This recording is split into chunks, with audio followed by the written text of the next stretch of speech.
1 Samuel 18, de 1 a 30. Depois dessa conversa de Davi com Saul, surgiu tão grande amizade entre Jonatas e Davi que Jonatas tornou-se o seu melhor amigo. Daquele dia em diante, Saul manteve Davi consigo e não o deixou voltar à casa de seu pai. E Jonatas fez um acordo de amizade com Davi, pois se tornara o seu melhor amigo. Jonatas tirou o manto que estava vestindo e o deu a Davi, com sua túnica, e até sua espada, seu arco e seu cinturão.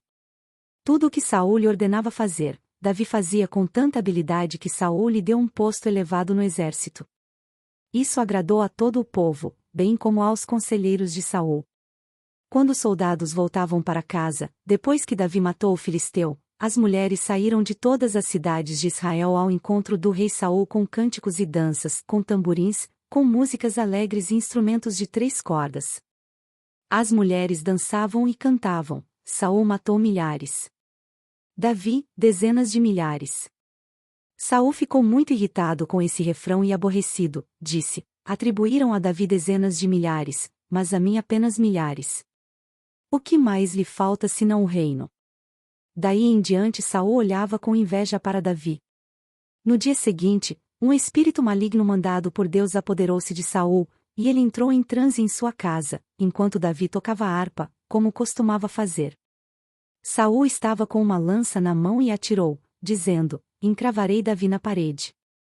Mas Davi desviou-se 2 vezes.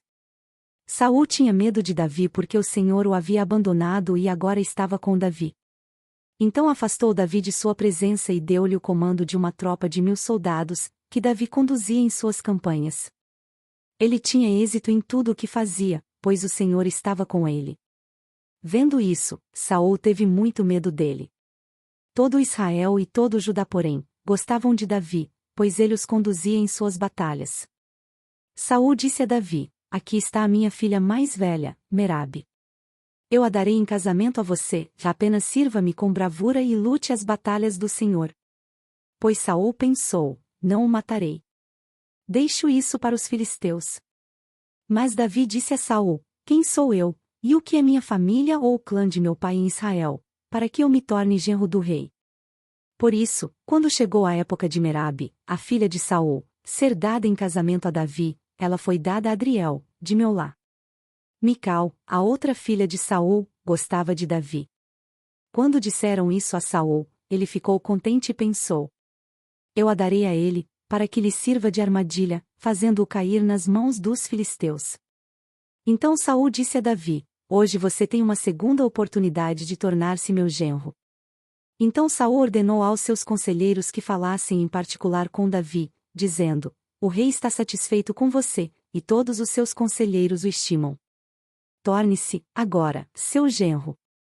Quando falaram com Davi, ele disse: vocês acham que tornar-se genro do rei é fácil? Sou homem pobre e sem recursos.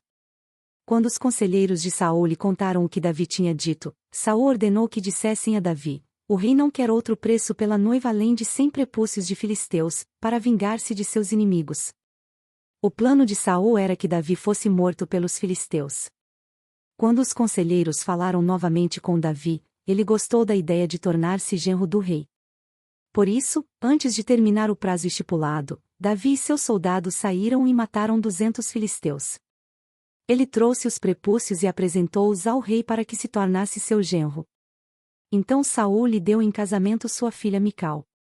Quando Saul viu claramente que o Senhor estava com Davi e que sua filha Mical o amava, temeu ainda mais e continuou seu inimigo pelo resto da vida. Os comandantes filisteus continuaram saindo para a batalha, e todas as vezes que o faziam, Davi tinha mais habilidade do que os outros oficiais de Saul e assim tornou-se ainda mais famoso.